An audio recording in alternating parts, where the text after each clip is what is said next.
여러분 안녕하십니까. 더불어민주당의 윤영찬 의원의 이른바 포털 압박 문자를 두고 비판 여론이 거세지고 있습니다.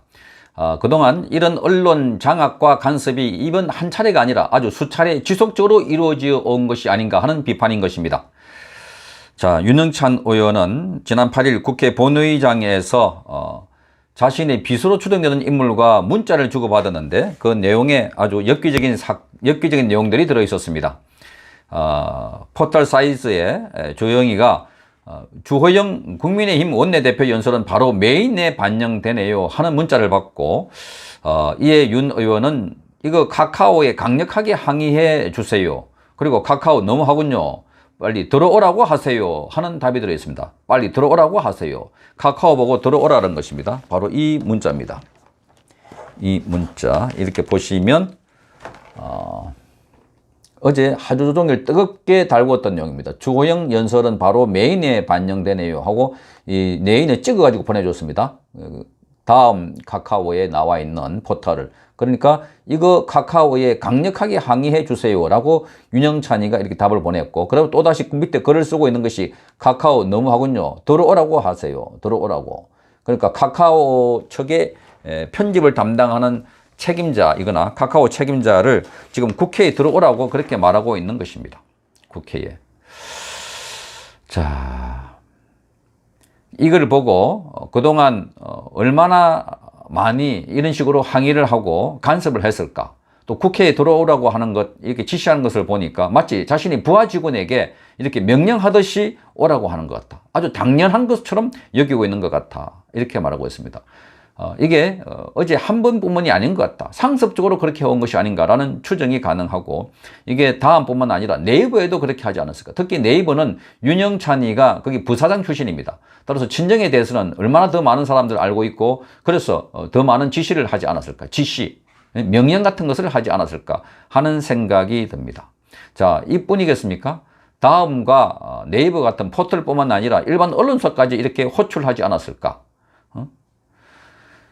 그동안 윤영찬은 청와대 국민소통수석을 했기 때문에 이게 언론사, 개별 언론사에 대해서도 이런 식으로 관리를 하고 압박을 하고 또 명령을 하지 않았을까. 그러니까 지금 문재인 정권 들어서서 왜 이렇게 언론이 기울어진 운동장이었을까라고 많은 사람들이 의문을 갖고 생각을 했습니다. 방송은 답이 나와 있습니다. 민주노총이 장악했습니다. 민주노총 소속에 있는 언론노조가 방송은 다 장악을 했고, 문재인과 2017년 4월 24일 그러니까 대선 결과가 5월 9일 날 나왔는데, 대선하기 전에 한 열흘 전에 바로 문재인과 정책 협약식을 맺었습니다. 민주노총에서. 그렇게 해서 민주노총 언론노조, 방송사들과 주로 이렇게 현적 협약을 맺으면서 서로 도와주기로 양해한 것이 아닌가 하는 게 의심이 됐고, 또 문재인 정권이 들어서고 난 이후에 바로 방송사의 방송사 장악 문건이 나왔습니다. KBS와 MBC의 이사를 쫓아내고 또 사장을 쫓아내면서 자기들 입맛에 맞는 사람을 앉히는 그런 문건이 나왔습니다. 그대로 시행됐고, 그 이후에 KBS와 MBC 연합 등에서는 KBS 방송국 안에, MBC 안에 적폐청산위원회를 만들었습니다. KBS는 진실과 미래위원회, MBC는 정상화위원회, 연합에는 혁신위원회, 이런 걸 두어서 이제 무시무시한 공포몰이를 한 것입니다. 그러니까 과거 5년, 10년 전에 보도한 내용을 조사한다고 하면서 거기에 보도했던 기자, PD, 간부들을 소환해가지고 조사를 했던 것입니다. MBC는 그렇게 해서 19명이 회사를 나갔고, KBS는 8명, 9명이 지금 징계를 받고 있습니다. 정직 6개월 등. 그러니까 얼마나 무서웠겠습니까? 그러니까 저항하지 못하게 만들었는데, 이제 이 포털까지도 어느 특정 뉴스가 메인에 나왔다. 아니, 야당 대표가 국회에 나와서 주요 키노트 연설을 했는데 당연히 메인에 넣어야 되는 거 아닙니까? 그런데 그걸 메인에 나왔다고 빨리 카카오톡, 카카오 다음 관련된 자를 들어오라고 이렇게 지시를 하는 걸 보면 그동안에 이게 어제 한 번만이 아니라 지속적으로 이루어진 것 같아. 자, 그러니까 이렇게 그동안 왜 문재인 정권에서 이렇게 비리가 많이 나오고 문제가 많은데도 제대로 보도가 되지 않고 있고, 또 문재인 정권이 잘한다고 하는 부분들은 억지로 그걸 확대, 과장 이렇게 해서 보도를 하고 있을까? 이런 것들이 이제 다 이해가 되는 부분들 아닙니까? 그러니까 기사가 나오는 그 부분도 그걸 빼라, 또는 왜 이렇게 많이 나왔냐, 이렇게 빨리 항의해라. 직접 국회의원 사무실에 오라고 하는 거 보니까 그동안 얼마나 많이 왔을까?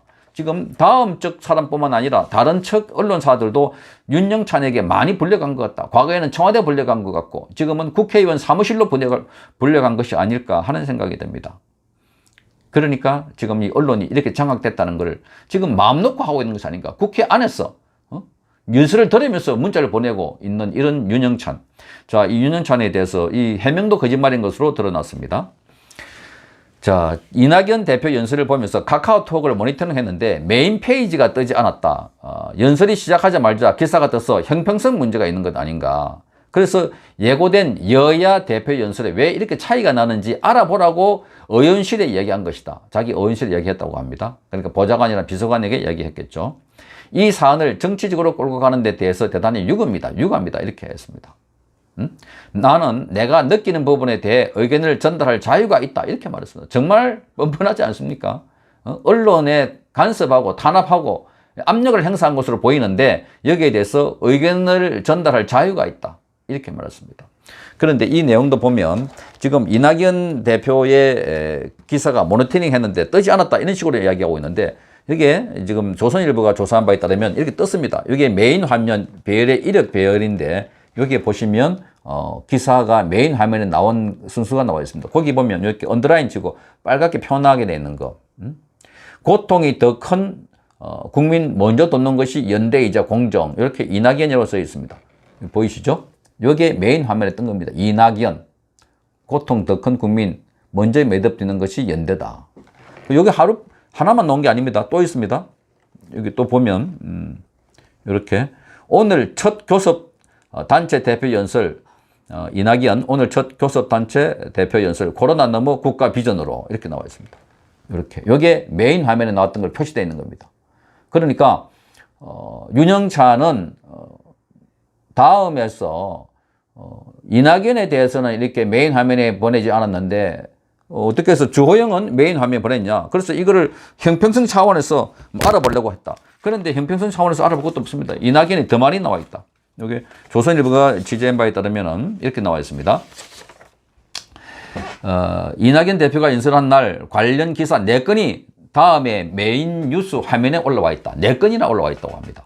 이 중 3건은 이 대표의 국회 교섭단체 연설 관련 기사고 아까 제가 읽어드렸던 이낙연 오늘 첫 교섭단체 대표 연설 또 코로나 넘어 국가 비전 대시 오늘도 협치 넥타이 메고 윈윈윈 정치 강조한 이낙연 등 이 기사 제목만 봐도 이 대표의 연설인 것을 알 수가 있는 것입니다. 자, 금방 드러날 이 사실도 이렇게 거짓말을 하고 있는 것 아니겠습니까? 그러니까 그동안 얼마나 많은 국민들을 이 여론을 이용해서 속여왔는지 선전선동을 해왔는 정권인지 우리가 추정을 해볼 수가 있습니다. 그래서 우리 국민들이 지금 이 문재인 정권 밑에서 이 학정, 폭정 이런 거에 대한 현실 인식을 제대로 하고 있지 못한 것 같다. 왜? 언론에서 보도를 제대로 하고 있지 않으니까. 과거 같으면 연속해서 보도하고 뭐 경제위기다 이런 것 같으면 계속 보고를 합니다. 보도를 하고 특집 만들고 자담회도 하고 심야 토론도 하고 이러는데 지금 이 문재인 정권에 불리한 거는 아예 어젠다에서 사라지고 있는 것이 아닌가. 그래서 이 별다른 저항 없이 독재와 독주를 하고 있다. 그러니까 국민들은 이게 독재를 하고 있는지 모르는 채 독재를 당하고 있는 것 같아. 그죠? 그래서 결국은 우리 체제를 바꾸는데 지금 언론을 이용해서 서서히 지금 진행돼 왔고, 그 마지막 단계까지 가고 있는 것 같아 하는 생각이 듭니다. 그런데 이 과감하게 이제 이렇게 안심하면서 이렇게 하고 있는 사람들에 의해서 그 실체가 하나둘씩 드러나고 있고 그 꼬리가 서서히 잡히고 있는 것이 아닌가. 조국 사태에 이어서 윤미향, 추미애의 사태까지 정말 상식적으로 이해가 안 되는 일들이 일어나고 있음에도 불구하고 문재인의 지지율이 아직도 40% 이상 올라온다는 것 자체가 정말 믿기 어려운 사실들이다. 그 안에는 바로 이런 언론 장악이 있었다 하는 것을 알 수가 있습니다. 이제 언론이 얼마나 많이 왜곡 조작하고 있는지 아직도 국민이 모른다면 그것은 바로 국민의 책임입니다. 국민이 알고 저항해야 합니다. 성창경 TV였습니다.